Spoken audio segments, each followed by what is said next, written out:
Hello students, आज हम लोग क्लास 5 का साइंस का सबसे पहला चैप्टर ग्रोइंग प्लांट्स के बारे में डिस्कशन करेंगे। तो यहाँ growing plants that means plants कैसे ग्रो अप होते हैं, प्लांट्स कैसे बढ़ते हैं। तो यहाँ एक स्टोरी है, the student of class 5 were having a discussion on how new plants can be grown. तो कुछ स्टूडेंट्स हैं जो अपने टीचर से पूछते हैं कि कैसे नए प्लांट्स उगते हैं। तो नेहा से new plants can be grown from seed and parts of root. Neha कहती है कि जो नए प्लांट्स रहते हैं वो बीज से उगते हैं और जो रूट्स दैट मीन जड़ के जो पार्ट्स होते हैं उनसे पेड़ उगते हैं। Any said new plants can be grown from seed and part of A steam. Any कहती है कि नए प्लांट्स हैं जो सीड से उगते हैं और उनके स्टीम से भी निकलते हैं। And Rohit said new plants can be grown from seed and parts of leaves. तो रोहित कहता है कि जो नए प्लांट्स का जो ग्रोन अप होता है वो सीड्स के ज़रिए और पत्ते के कुछ पार्ट होते हैं उनके ज़रिए होते हैं। They ask their science teacher, she explain that plants are of two types, flowering plants and non flowering plants. तो वहाँ के जो साइंस के टीचर है वो बच्चे लोग को बताते हैं कि देखो प्लांट्स है जो दो तरह के होते हैं, एक फ्लावरिंग प्लांट्स और एक होते हैं नॉन फ्लावरिंग प्लांट्स।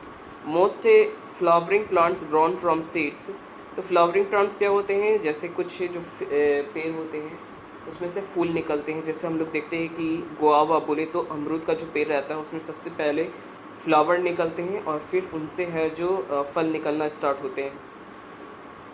फिर मैंगो का भी पेड़ हम लोग देखते हैं तो मैंगो में भी सबसे पहले है जो फ्लावर्स निकलना स्टार्ट होते हैं और उसके बाद वहाँ से आम का जनरेशन होता है। तो टीचर बताते हैं कि ज़्यादातर जो प्लांट्स होते हैं most of the plants is a flowering plant. ज़्यादातर प्लांट्स हैं जो फ्लावरिंग प्लांट्स होते हैं और वो सीड से जर्मिनेट होते हैं। नेक्स्ट टॉपिक है growing plants. Most plant grow from the seeds. Seeds are produced from flowers. Different plants have seeds of different shape, size and number. तो यहाँ पे बताया जा रहा है कि ज़्यादातर जो प्लांट्स होते हैं वो हमेशा है जो सीड से ही जर्मिनेट होते हैं। तो बोला जा रहा है different plants have seed of different shape, size and number. तो all seeds do not grow into new plants. Some seeds are destroyed by rain and wind, some are eaten by birds and animals, and some seeds do not get proper water, air, sunlight to grow. For a seed to grow into a plant, a right amount of water, air, sunlight and soils are essential. यहाँ पे बताया जा रहा है कि सारे के सारे सीड से है जो पौधे नहीं निकल पाते, क्योंकि कभी कभी क्या होते हैं कि बहुत ज़्यादा बारिश होने की वजह से या फिर हवा चलने की वजह से कुछ बीज है जो ख़राब हो जाते हैं। तो कुछ है जो सीड्स को है जो बर्ड्स और एनिमल्स खा जाते हैं। कुछ सीड्स को है जो प्रॉपर तरीके से वाटर, एयर और सनलाइट नहीं मिल पाता है, जिसकी वजह से वो सीड डिस्ट्रॉय हो जाता है और उनसे पेड़ नहीं निकल पाते। तो किसी भी सीड से है जो एक प्लांट्स के जनरेशन के लिए सही अमाउंट में पानी की ज़रूरत होती है, हवा की भी ज़रूरत होती है, सनलाइट की ज़रूरत होती है और अच्छा से सॉइल्स की भी ज़रूरत होती है। अब हम लोग स्ट्रक्चर ऑफ सीड के बारे में जानेंगे, सीड्स के स्ट्रक्चर के बारे में जानते हैं। तो यहाँ पे बताया जा रहा है, जैसे हम देख पाते हैं कि यहाँ पर सीड्स के दो फिगर बनाए गए हैं। तो मैं इसको एक्सप्लेन कर देता हूँ बढ़िया से। तो बताया जा रहा है कि the outer part covering of the seed is called seed coat. तो सीड का सबसे बाहर वाला जो हिस्सा रहता है उसको हम लोग सीड कोट कहते हैं। The seed coat protect the internal delicated parts of the tiny plants called embryo inside the seed. The seed coat has a tiny hole through which the seed gets water. तो यहाँ बताया जा रहा है कि seed coat का जो main काम रहता है, सीड का इंटरनल पार्ट को वो क्या करता है, बाहरी किसी चीज़ से क्या करता है, प्रोटेक्ट करता है। जैसे हमारा बॉडी के बाहर में क्या होता है, स्किन होता है। स्किन हमारे बॉडी को क्या करता है, बाहर के इन्वायरमेंट से या फिर किसी ख़ास किस्म के बैक्टीरिया से हमारे बॉडी को बचाता है। उसी तरह से सीड कोट भी क्या होता है, सीड्स के अंदर का इंटरनल का बहुत ही इंपॉर्टेंट पार्ट एम्ब्रो को बाहरी डिफेक्ट से बचाता है। Inside the seed coat fleshy seed leaves are found, they are called cotyledons. तो cotyledons protect the baby plants, they also store food for the baby plants. तो यहाँ पे बताया जा रहा है कि सीड्स के बहुत ही अंदर एक ग्रीन कलर का एक पार्ट्स होता है जिसको हम लोग सीड लीव्स भी कहते हैं। तो यहाँ पे बताया जा रहा है कि कोटलीडेंस जो रहता है वो असल में क्या करता है, बेबी प्लांट्स को प्रोटेक्ट करता है, प्लस बेबी प्लांट्स को जो भी भोजन की ज़रूरत होती है वो कोटलीडेंस ही प्रोवाइड करवाता है। तो बताया जा रहा है some plants like maize, wheat, rice, lily and onion have only one cotyledons, they are called monocot plants. तो यहाँ बताया जा रहा है कि कुछ, जैसे कि यहाँ बताया जा रहा है जैसे मक्का हो गया, फिर चावल हो गया, राइस हो गया, ओनियंस हो गया, इन सब के जो बीज रहते हैं इसमें सिर्फ एक कोटलीडेंस ही होते हैं, जिस वजह से इन्हें मोनोकोट प्लांट्स भी कहते हैं। और कुछ ऐसे प्लांट्स होते हैं जिसमें दो कोटलीडेंस होते हैं, जिसे हम लोग डाइकोट प्लांट्स भी कहते हैं। Next topic is germination. The process by which a seed produce a baby plants और सीडलिंग इज कॉल्ड जर्मिनेशन। तो ये एक खास किस्म का प्रोसेस होता है जिसमें है जो सीड्स के ज़रिए है जो प्लांट्स जर्मिनेट होते हैं, इस प्रोसेस को हम लोग जर्मिनेशन कहते हैं। तो in earlier stage of germination the seed gets food from cotyledons. After the food stored in the cotyledons is used up, the seedling develop leaves which start to prepare their food. Soil play a very important role in the development of the plant. The seedling absorb water and nutrition from the soil with the help of its root and develop into a plant. It also get air through pores of the soils. यहाँ बताया जा रहा है कि सबसे पहला जो state रहता है, मैंने बताया था कि कोटलीडेंस से क्या करता है, सीड्स के अंदर जो बेबी लीव्स रहता है उसे खाना प्रोवाइड करवाता है, फूड्स प्रोवाइड करता है। जैसे ही वो कोटलीडेंस का यूज़ हो जाता है, वो बेबी प्लांट्स है जो बीज से बाहर निकलता है और वो फोटोसिंथेसिस प्रोसेस के ज़रिए है जो ऑक्सीजन का इस्तेमाल करता है, सनलाइट और प्लस सॉइल्स में जो भी वाटर रहते हैं और न्यूट्रिशन उसका इस्तेमाल करके वो अपना मतलब प्लांट्स है जो ग्रो अप करना स्टार्ट होता है।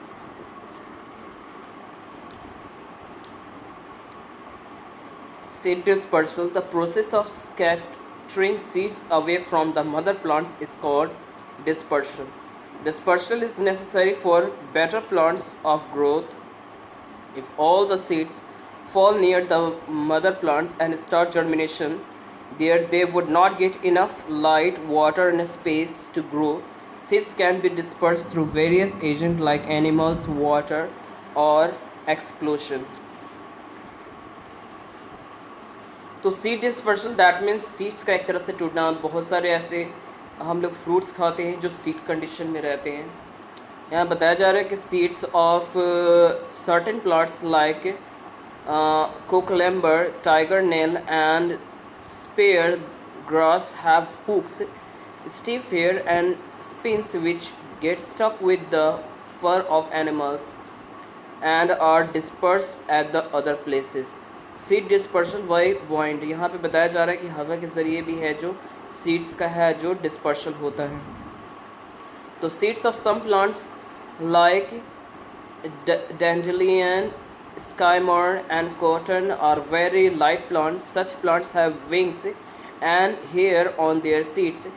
These wings helps the seeds to blow with the winds. यहाँ बताया जा रहा है कि यहाँ पे बहुत सारे ऐसे प्लांट्स के बारे में दिया गया है जिनके सीड्स काफ़ी हल्के होते हैं और उसमें विंग्स लगे रहते हैं। जैसे ही हवा तेज चलती हैं तो वो विंग्स है जो हवा के साथ है जो बहना स्टार्ट करता है और दूसरे जगह पे जाकर के ज़मीन पे गिर जाते हैं और फिर से वहाँ से एक नए बेबी प्लांट्स का जनरेशन होता है। सीड डिस्पर्शन बाय वाटर, तो बोला जा रहा है कि many plants such as coconut, lotus etc. disperse their seed through water. Seeds of such plants are spongy and have fibers covering which helps them to float into water. बताया जा रहा है कि जैसे बहुत सारे प्लांट्स हो गए, जैसे कोकोनट हो गया, लोटस हो गया, इन सब का जो डिस्पर्शन होता है वो वाटर के ज़रिए होता है। तो ये सारे के सारे जो प्लांट्स होते हैं वो स्पंजी टाइप के होते हैं। स्पंज होने की वजह से ये पानी में क्या करते रहते हैं, फ्लोट करते रहते हैं। नेक्स्ट टॉपिक में हम लोग देख पाते हैं, जैसे कि यहाँ पे बताया जा रहा है कि प्लांट्स का जर्मिनेशन ओनली सीड से नहीं होता, उनके स्टीम के ज़रिए से भी होता है। जैसे कि रोज़ हो गया, मनी प्लांट्स हो गया, शुगर कैन हो गया, इन सब के स्टीम को फिर से ज़मीन में मतलब लगा देने पर या फिर से वहाँ से बेबी प्लांट्स का जनरेशन होने लगता है। From underground stem, some plants can be grown from the underground stem. जैसे हमें बताया जा रहा है कि बहुत सारे प्लांट्स हैं जो अंडरग्राउंड जनरेट होते हैं, जैसे कि पोटैटो हो गया, जिंजर हो गया, ये सारे प्लांट्स हैं जो ज़मीन के अंदर है जो जड़ के ज़रिए ही जनरेट होते हैं। From leaves, some leaves like Brypholium grown from new plants on their age. The buds on the age of Brypholium leaves grow into new plants or getting proper warmth and moisture. यहाँ पे कुछ ऐसे plants भी होते हैं जो पत्ते से ही निकलना स्टार्ट होते हैं. मतलब दैट मीन्स एक पेड़ हम लोग ले लेते हैं बायरिफोलियम का, उसमें से दूसरा जो पेड़ रहता है वो उसके पत्ते से ही निकलना स्टार्ट हो जाते हैं. नेक्स्ट टॉपिक है एग्रीकल्चर. तो plants provide us fruit, vegetable, pulse and even our cloth. To fulfill our needs, plants are grown on the large scale. The practice of growing plants on the large scale for food or other purpose is called agriculture. The plants of the same kinds grown in a particular area or region at a particular season are called crops. The basic practice involved in a crop production are described in the next section. यहाँ बताया जा रहा है कि हमारा जो भी जीवन रहता है वो पूरी तरह से एग्रीकल्चर पे ही डिपेंड है. एग्रीकल्चर के ज़रिए ही हमें फ्रूट, वेजिटेबल्स, फिर है जो क्लॉथ, पल्सेस, ये सारे की सारी चीज़ें एग्रीकल्चर के ज़रिए ही मिलता है. यहाँ बताया जा रहा है कि हमारे अर्थ पे बहुत बड़े एरिया में है जो एग्रीकल्चर दैट मीन्स खेती की जाती है. तो यहाँ पे बताया जा रहा है कि the plants of same kind grown in a particular area और region at a particular season is called crops. तो यहाँ बताया जा रहा है कि एक ख़ास मौसम में ख़ास किस्म के ही खेती की जाती है, इन्हीं हम लोग क्या करते हैं, क्रॉप्स कहते हैं. क्रॉप्स से अब बताया चले कि हम लोग एग्रीकल्चर का क्या क्या प्रोसेस होता है इसमें जानेंगे. स्टेप ऑफ एग्रीकल्चर में स्टेप ऑफ एग्रीकल्चर में सबसे पहले है जो खेतों की जुताई की जाती है. इससे बैलगाड़ी या फिर ट्रक के ज़रिए है जो खेत की जुताई होती है. जुताई करने से क्या रहता है, जो खेत का नीचे वाला हिस्सा रहता है उसमें बहुत ही ज़्यादा अमाउंट में न्यूट्रिशन रहता है, वो ऊपर की तरफ आ जाता है. फिर इसमें मैन्योर्स और फर्टिलाइज़र ऐड किया जाता है जिससे है जो सॉइल की फर्टिलिटी काफ़ी अच्छी हो जाती है. उसके बाद है जो पेड़ ये खेत में है जो सीड शोन मतलब है जो खेतों में है जो बीज को बोया जाता है और फिर उसके बाद धीरे धीरे कर से उनसे प्लांट्स निकलना स्टार्ट होते हैं. प्लांट्स निकलने के बाद रेगुलर अमाउंट में उन्हें वाटर देना रहता है क्योंकि प्लांट्स को ज़िंदा रहने के लिए पानी की ज़रूरत होती है. तो है जो हम लोग इरिगेशन के ज़रिए है जो लगातार है जो जितनी ज़रूरत रहती है उतनी पानी हम लोग खेत में देते हैं जिससे है जो प्लांट्स का ग्रो अप लगातार होता रहता है. फिर जब पेड़ निकल आते हैं तो पेड़ में काफ़ी बैक्टीरिया, बहुत सारे मतलब कीड़े मकोड़ों का भी अटैक होता है जिसकी वजह से है जो फसल ख़राब होने के चांसेस ज़्यादा रहते हैं. इसीलिए उसमें है जो कीटनाशक जिसको हम लोग इंसेक्टिसाइड या फिर पेस्टिसाइड्स का भी छिड़काव करते हैं जिससे अगर पेड़ में किसी तरह का कोई कीड़ा वगैरह या फिर पौधे में किसी तरह का कोई कीड़ा वगैरह लगा रहता है तो वो मर जाता है.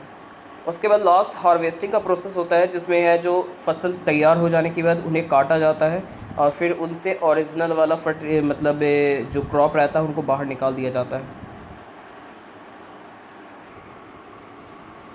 In a hilly region, crops are grown by cutting a step into a hills. This is called step farming और terrace farming.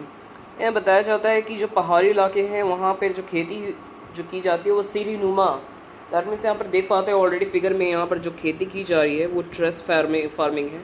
इसमें क्या होता है वहाँ पर जानते कि पहाड़ी इलाकों में मिट्टी की काफ़ी ज़्यादा कमी रहती है, इसीलिए वहाँ पर जो पहाड़ को है जो सीढ़ी नुमा शेप दिया जाता है और फिर उसी में ही जो खेती की जाती है. Crop and season. तो बताया जा रहा है कि different crops grown in a different season. तो crops grown from June July to October November और कॉल खरीफ क्रॉप. यहाँ बताया जा रहा है कि जून से लेकर के नवंबर तक में जो भी खेती की जाती है उसे हम लोग खरीफ क्रॉप कहते हैं. इसमें बताया जा रहा है कि चावल की खेती, फिर इसमें शुगर कैन, फिर मैज़ा, ये सब की है जो खेती की जाती है क्योंकि ये जो समय रहता है जून से लेकर के नवंबर तक का, इसमें अच्छी खासी बारिश होती है, मानसून का सीज़न रहता है. और ये जो भी है जैसे शुगर कैन हो गया, फिर राइस हो गया, इनको बहुत ज़्यादा अमाउंट में वाटर की ज़रूरत होती है और वाटर है जो ये जो भी ज़रूरतमंद वाटर है उन्हें वो रेन के ज़रिए मिल जाता है. तो crop grown from November to April और कॉल्ड रबी फसल. यहाँ पर बताया जा रहा है कि नवंबर से अप्रैल तक की जो खेती होती है उसे रबी क्रॉप कहते हैं. इसमें जैसे कि गेहूँ हो गया, बीन्स हो गया, ग्राम हो गया, इन सबको है जो रबी क्रॉप कहा जाता है. इन सब प्लांट्स को है ना ज़्यादा पानी की ज़रूरत नहीं होती है. जैसे नवंबर से अप्रैल का जो समय होता है इसमें बारिश बहुत कम होती है और गर्मी का भी टाइम रहता है इसीलिए उनको ज़्यादा जितना ज़रूरत रहता है उतना पानी मिल जाता है। इसीलिए ये जो भी प्लांट्स हो गया, जैसे गेहूँ हो गया, बीन्स हो गया, इन सबको है जो ज़्यादा पानी की ज़रूरत नहीं होती है, इसीलिए इनकी खेती है जो नवंबर से लेकर के अप्रैल तक किया जाता है। तो ये था टोटल चैप्टर का ये समरी। आप लोग अच्छे तरीके से एक बार फिर से इसको पढ़ लीजिए। और नेक्स्ट डे है जो इसका क्वेश्चन आंसर को मैं यूट्यूब का जो भी चैनल है उस पर मैं डिस्क्रिप्शन में डाल दूँगा, आप लोग वहाँ से है जो क्वेश्चन आंसर कर लेना।